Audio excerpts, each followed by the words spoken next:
Hi, I'm Zoe. And I'm Benina. We're two academic workers living in so-called Canada who have felt disempowered by our own experiences of precarious conditions at universities. We're also longtime activists in movements against racial capitalism and settler colonialism. Faculty who are on temporary contracts are also known as adjunct, sessional, part-time lecturers. Whichever name gets used, we teach upwards of 50% of the courses at universities and colleges. Many of us are overworked, over-scrutinized, underpaid, and insecure. In this podcast, we are talking precarity and its effects on scholars, students, and education itself. Precarity is financial, social, political, and psychological, often breeding isolation.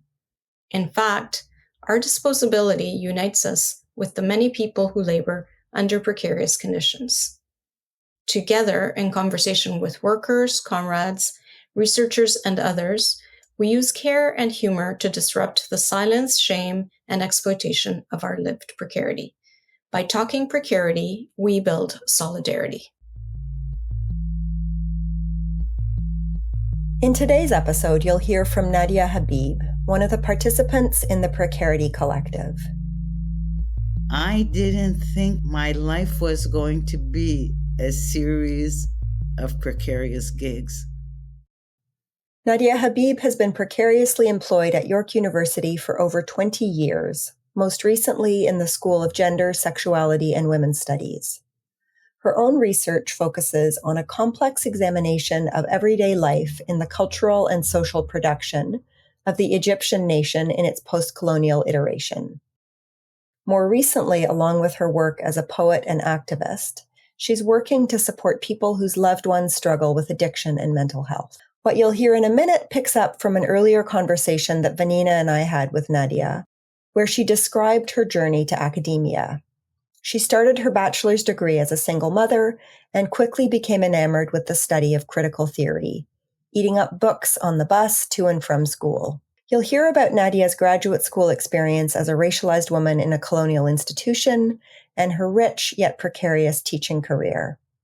Nadia shares her wisdom in this episode, her wisdom on teaching under transactional neoliberal conditions, the importance of storytelling and making the classroom a place for students to have an embodied experience and hold space for each other, and what it means to teach in a time of genocide.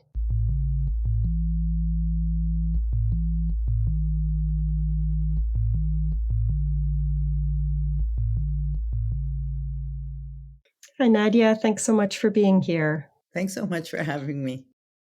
This show is called Talking Precarity. So as you expect, I wonder if you can tell us a bit about the story of how it went from going into university, really being amazed by what you encountered in terms of the ideas and finding a community of thinkers. And where does precarity enter into this? Well, I think it begins with fear for me. For me, it begins with fear because I imagine that a lot of people's experience of graduate school was as scary as mine was because I worked really hard in undergrad. So I was a great student. I got awards. I was at the top of the class. Everything was fine. I got to graduate school and I was like, what the hell is happening here? And it really threw me. I realized that people were basically elbowing one another, and I didn't realize that that was part of what you had to do. I thought loving it was enough. And I realized, they have some cultural capital about this process that I actually don't have. I know nothing about it. I'm really walking in blind. I mean, I recall that it was by accident because I bumped into this lovely woman in the hall that she said to me, have you applied for OGS? And I'm like, OGS, what is it? And she said, it's a graduate scholarship. I think you should apply for it. The deadline is next week. I was like, okay. I was always a step behind, because I didn't have a lot of mentoring in that way. And I didn't have people that went before me that spoke about that experience. So I remember the MA being quite shocking. And I found it very distasteful. But then I tried to think, oh, just put those people aside. Look at what you're reading. Oh my God. And it makes me actually think of two stories. One in my MA, we were reading a book called Malik Alula's The Colonial Harem. And I was very disturbed by that book and all the images of the Arab women in half naked and etc.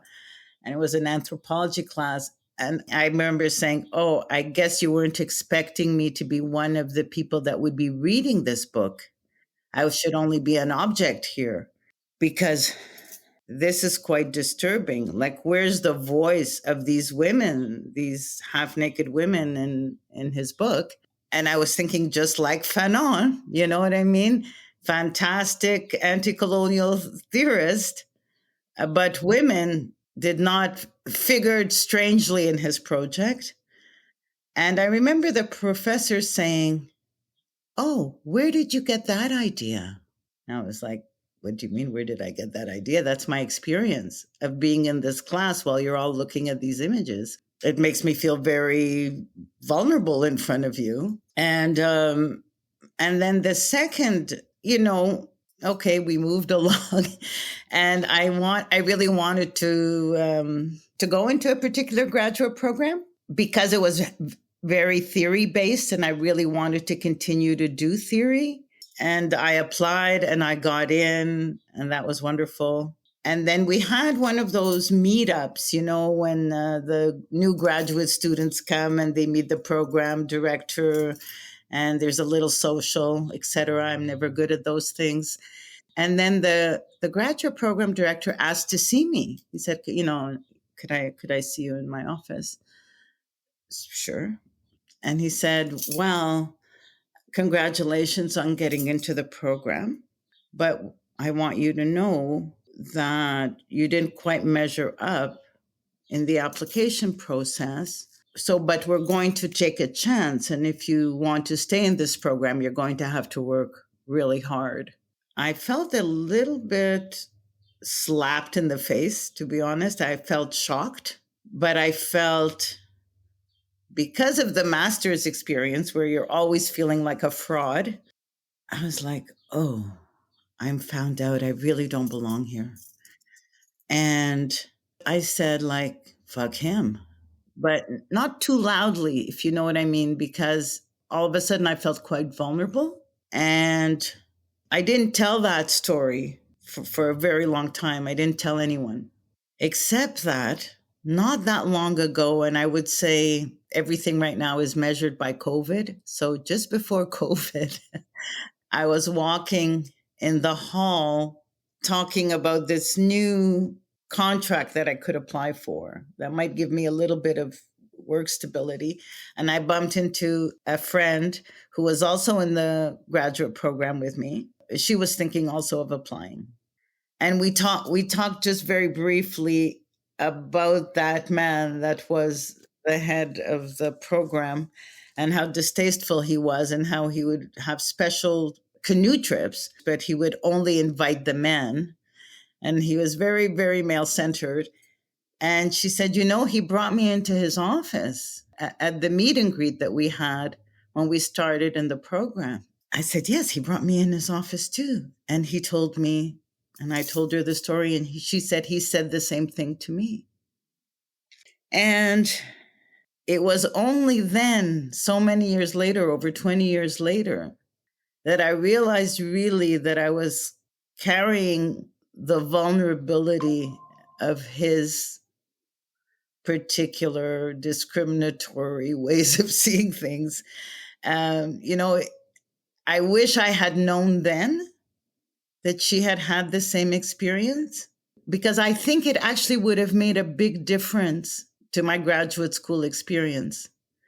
It's such a striking story of, the way this one person, and, it's not just individuals, or it's not just one individual, like one bad apple. I don't want to suggest that, but the way in which this one individual was able to manufacture precarity, and when it comes to your sense of yourself, and to do it through things like insinuating that you didn't belong there or fostering a sense of competition, right? A sense of like, in whatever, or you're describing that maybe separate from this person, but like your experience of grad school being a place where like people had their elbows out, and such a striking contrast with your kind of love and desire. Yeah. I mean, I think what's interesting to me is that I guess the mindset, I don't know what the word would be, but the mindset of this one person. I think I may also have mentioned that I did get a shirk when I was in that program.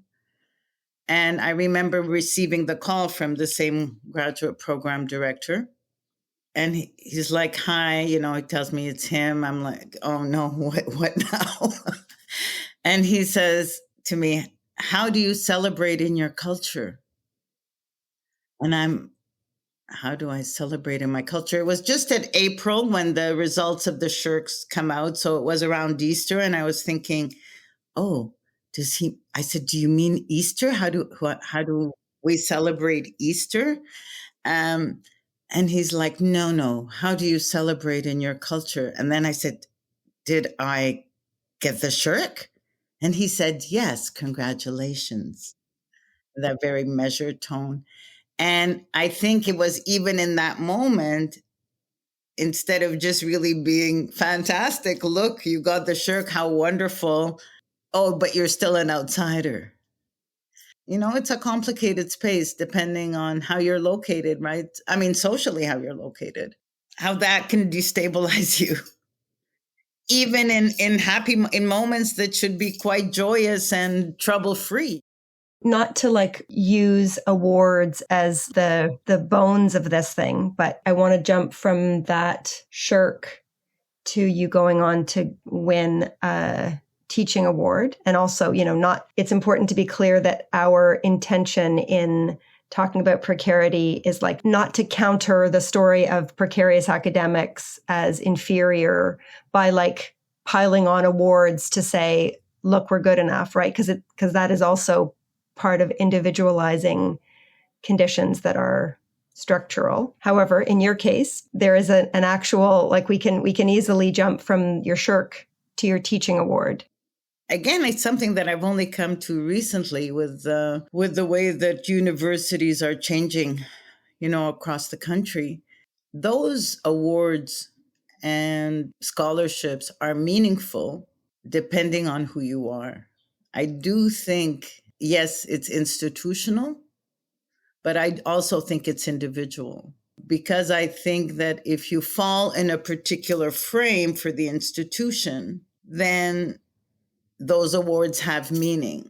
If you don't fall in that particular frame, then those awards are like, yeah, other people have won awards. I don't think that they're made meaningful. Another meaning is given to them. I think that when I don't know if it's by some fluke, I don't know what happened. I was working as a contract faculty. I was part of QP. I received a research leave. And I was like, a research leave? Wow. I can't even imagine.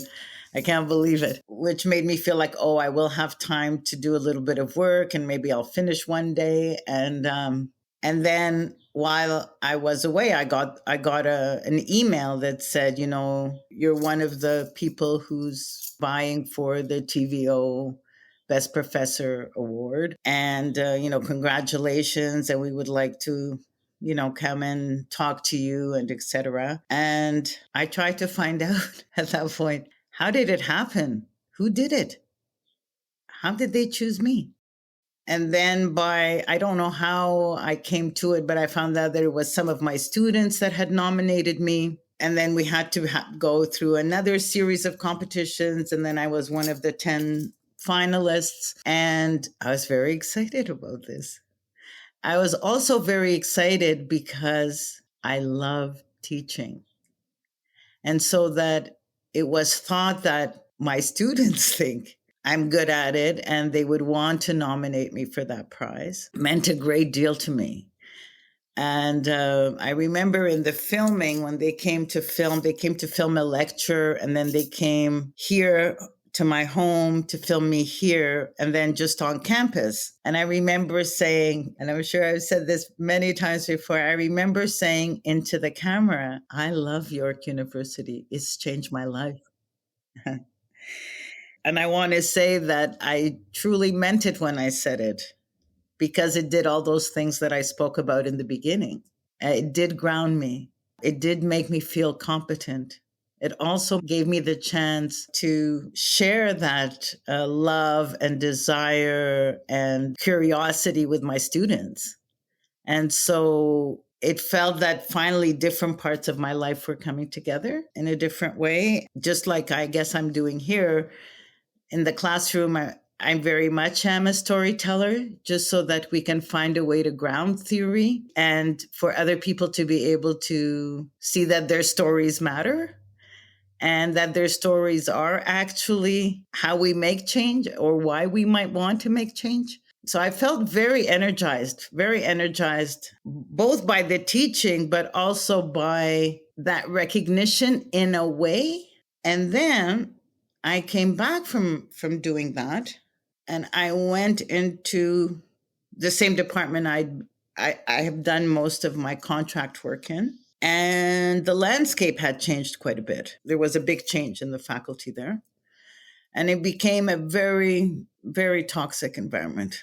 And suddenly all those things that I thought, oh, I'm really good at this, the things that would in a way propel you forward, not only give you energy, but also maintain a sense of meaning and confidence.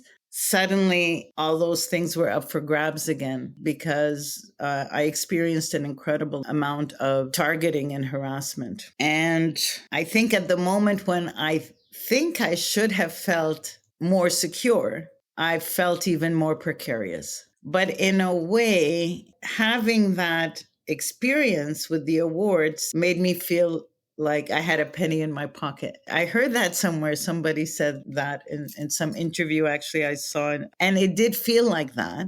It didn't make me doubt how I was in the classroom. Well, I think there's something very powerful about being valued by the people you also value, which it sounds like from you, it wasn't the award itself, but the fact that your students were the ones that nominated you. That was very powerful. And my experience with students in general has, for the most part, been quite positive, in the sense that it is a very energizing experience to teach. And there's lots of exchange of energy. And I do see what a difference it makes. Now, it also could be that I've also been fortunate enough to teach courses. You know, I taught on the history of the global South and sexuality and gender and racism and colonialism, all topics that I think can open people up and spur them on and actually give them a very similar experience to my experience of, wow, this is really happening in the world, and what can I do? And oh, I never thought about this, but you know, there's a whole mind shift. And I felt, again, my experience is both really a joyous experience, a very expansive experience, and also an experience of often being disciplined by individuals in those institutions to behave in a particular way. And unfortunately, that has taken part of the joy out of it. And I want to refine it. And I don't know if I'm really being honest, in a sense, because something happens to me when I go into a classroom. And I hope it continues to happen, because at every turn that something quite negative happens, you don't know if you can go back into the classroom in the same way you were in it before. Can you say more about what happens in the classroom, what that thing is? My experience is, this is my classroom. And so I can go in it as I want. Like, I can shape it in a way that I want. I don't have to be beholden, like no one's knocking at the door, you know, coming to see if I'm doing it right. Before I came back to university, I did performance for a very long time, for over 15 years. And so it also gives me a place where I can do that in the classroom And it is about storytelling, and it is about embodying knowledge and playing it out for the students and making it comfortable enough for them to feel vulnerable enough to do the same, to have an embodied experience. Because even though I very much love theory, the talking heads has never worked for me. I need things to be embodied. I need examples to be tangible. And that's what I think my students need. I think one of the things they need is, first of all, hold space for the people in the room.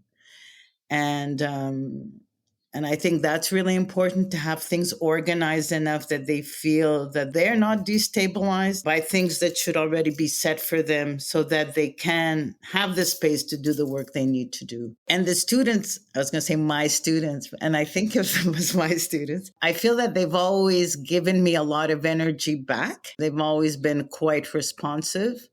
And I think it is about embodiment. I think it is about doing knowledge in a way that shows how it manifests in the real world, that makes what you say more believable. And I think with stories, just like when we were children, stories always spur our imagination, because sometimes what happens when somebody's telling a story is that we can see ourselves in it.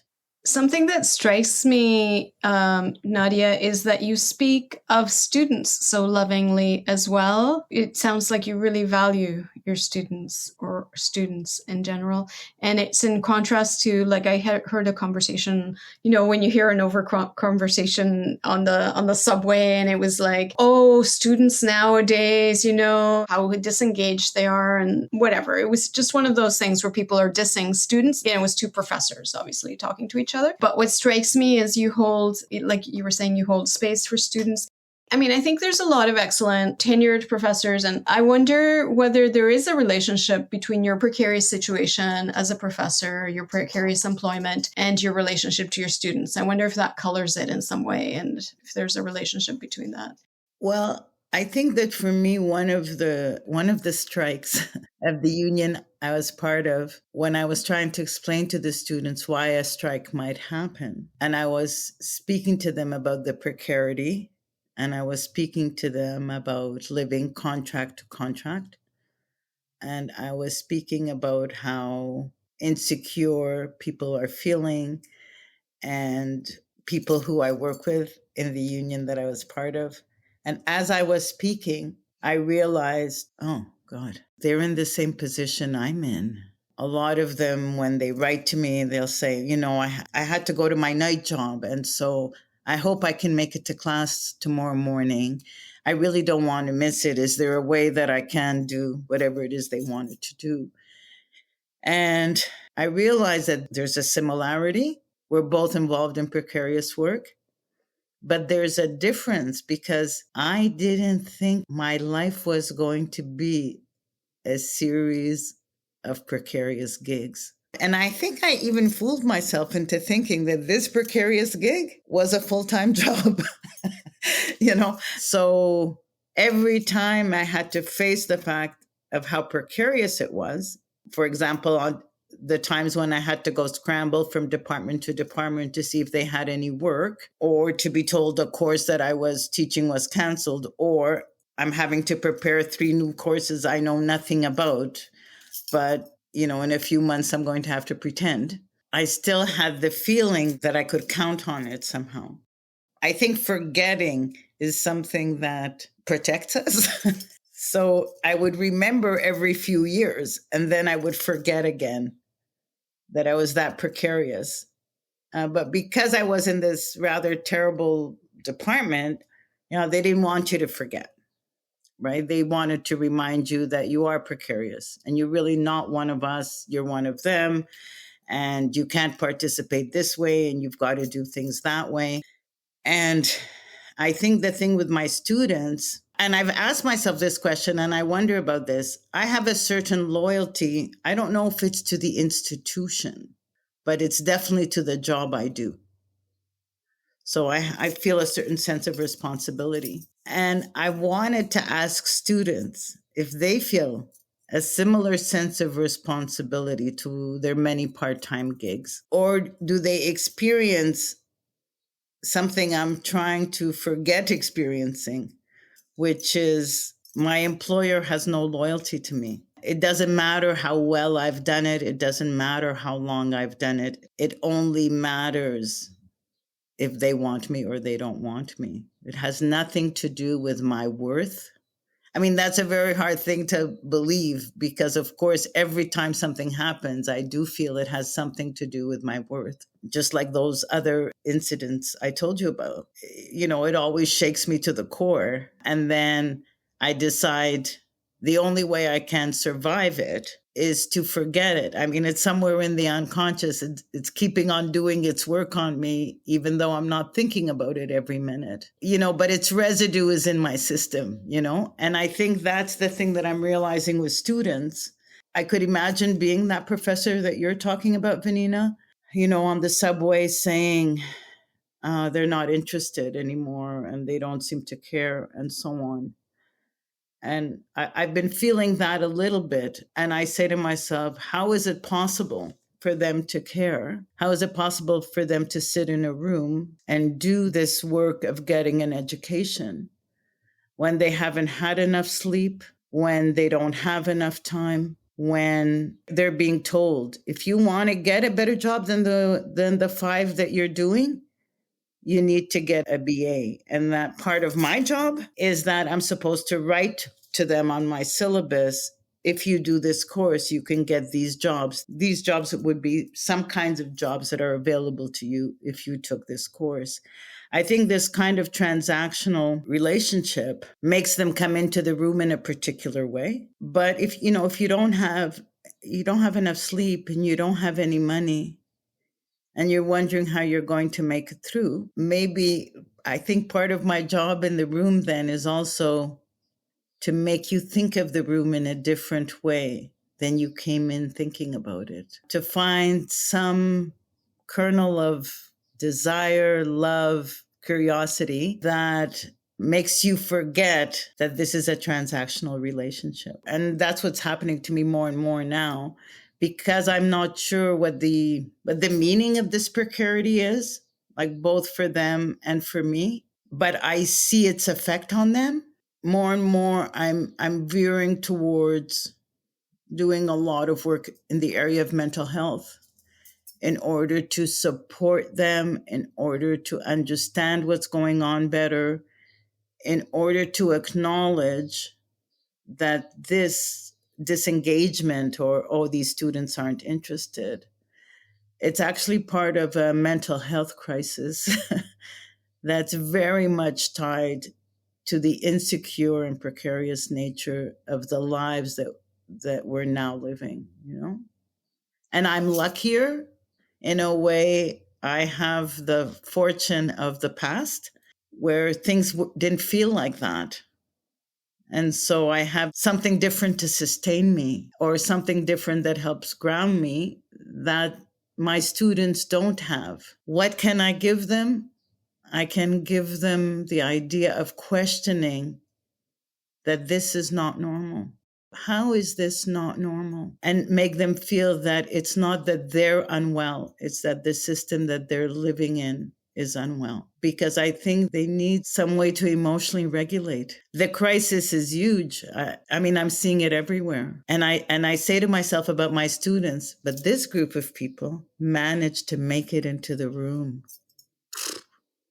What did that take? Because a lot of people are just falling by the side, and so how to make them think of themselves in a different way. Do you know what I mean?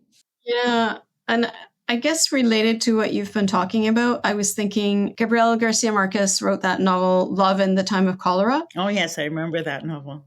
And I was thinking teaching in the time of genocide. What is that like? I think that's what scares me quite a bit, actually. I'm very afraid in this moment because I haven't taught this year. I haven't been teaching this year, and I go back to it in September. But that doesn't mean I haven't, felt the slings and arrows of the meaning of this time. And also the fear of how am I going to go back in a classroom and teach the kind of courses I teach. But either A, remain silent about this issue, or B, take it up and perhaps lose my job? How can I teach about colonialism and racism without talking about this? And how do I prove that I'm not an anti-Semite? And again, just to put it in context, some years ago, after I did win that prize and so on, and getting a lot of flack from other people in the department, I was teaching a course called The Global South and Human Rights. And in it, I talked about how the United Nations came to be and the Bretton Woods conglomerate. And if we think about how the IMF, the World Bank, and the United Nations are all under the same umbrella, would we have to rethink what the United Nations means? And I gave the example of Israel. And I said, in a way, Israel is a rogue state inside the mechanism of the Bretton Woods institutions. And somebody reported me, and I got sent to the dean's office, and I was asked, did you say that? And my union rep said, you don't have to answer whether you said that or not. What is the problem if you did say it or if you didn't say it? So what? That was, I would say, 10 years ago. So it was still meaningful enough to be disciplined. Now, I don't know how I can be in the classroom. Like, I think that this whole EDI thing is that we're used by the institution as if they're really helping us. And at the same time, we're the sacrificial lambs of those institutions. Because I do think it matters how you're embodied, how this particular issue of teaching in the time of genocide will affect you, and how you're read as a result. And it's too bad, because what it does is it undoes all the work that so many of us have done over the years to say there's another way to do it than by killing everyone. There's another way to do it. And I'm not sure what this way is now. So I am a little bit nervous about going back.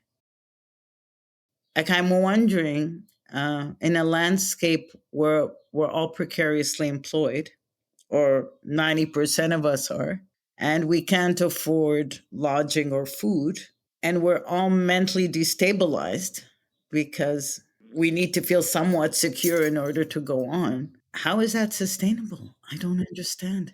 Before, I used to think I was precarious, and a few of the people that I worked with were precarious. But the rest of the world had a more stable way of being in the world. And that made me feel partly it was my own failure, and partly I was stuck in a loop. I didn't know how to get out of it. The work itself made so many demands on me that I didn't have time to think of something else. But now I'm thinking, if most people are, what happens then? I don't know. I don't know, but whatever it is, it's not good. But it's not individual, because the breakdown is a social breakdown. So I don't know what can happen. As much as I don't want to move on from what you're talking about, I also think there is a kind of necessary moment of thinking about how we go on, right? And not just how we go on, like to continue enduring the existing moment or conditions, but actually how we shore ourselves up or like create solidarity against rising fascism. I wonder if you could say anything about where you find support and inspiration in this moment. Well, I find it in that weird moment that I told you about before, which is when COVID started, and I realized the deep effect it was having on people's mental health and ability to engage and sociality, against a crisis that was already happening, as sort of the precarious, whatever the word might be, ization of people's daily lives.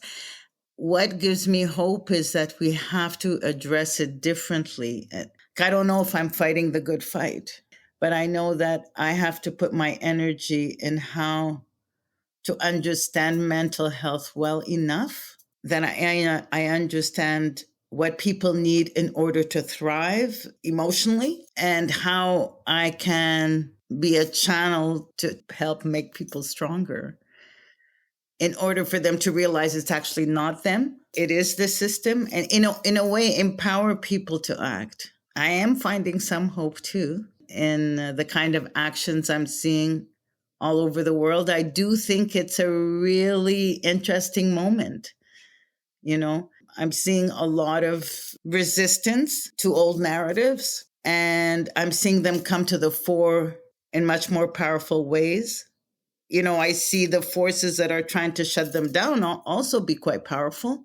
But what I always think is you can't unknow what you know.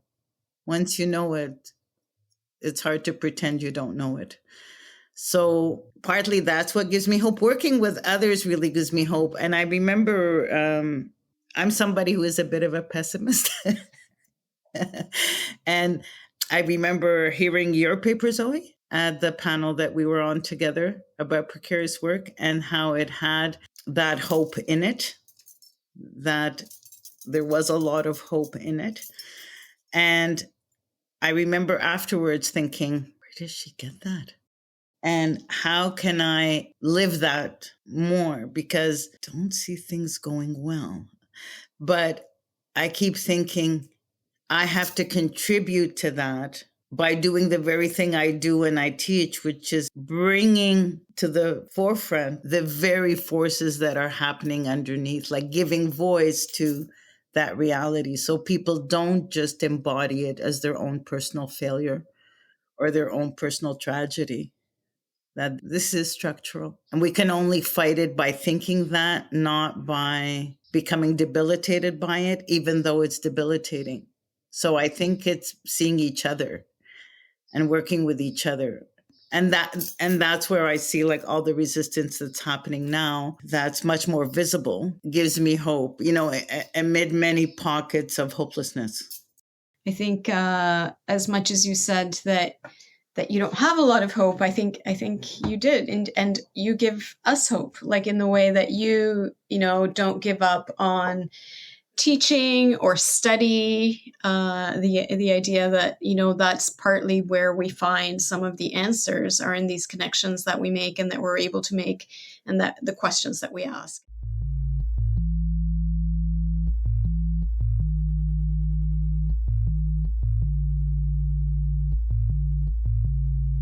We hope you enjoyed listening to this interview with Nadia Habib as much as we enjoyed chatting with her. We would like to thank Nadia for taking the time to join us on Talking Precarity. She led us to think more deeply about how we show up as educators, particularly when our students may be more precarious than we are. By making us reflect on how it is possible to be loyal to the students without being loyal to the institution, Nadia opened up new ways of thinking about hope and solidarity. That's all from us for now. Thanks for being part of the conversation. We welcome your comments and suggestions and stories, especially your own experiences of precarity and any actions and organizing you know about. Visit our website, talkingprecarity.ca, to get in touch. You can also find details about our guests in this episode in our show notes, as well as links to resources we mentioned. Please follow us on Instagram at Talking Precarity and on Twitter at Talk Precarity. Talking Precarity is produced by Zoe Newman and Vanina Steinbach, with logistical coordination by Shannon Jayansopoulou. The show is edited by Milena Zappa-Steinbach. Our logo was designed by Elana Fricker, and the music is by Diana Thorpe. Johnny Kavuras provided technical support. Talking Precarity is part of a larger project that includes the Precarity Collective, whose words and ideas inspire and sustain us.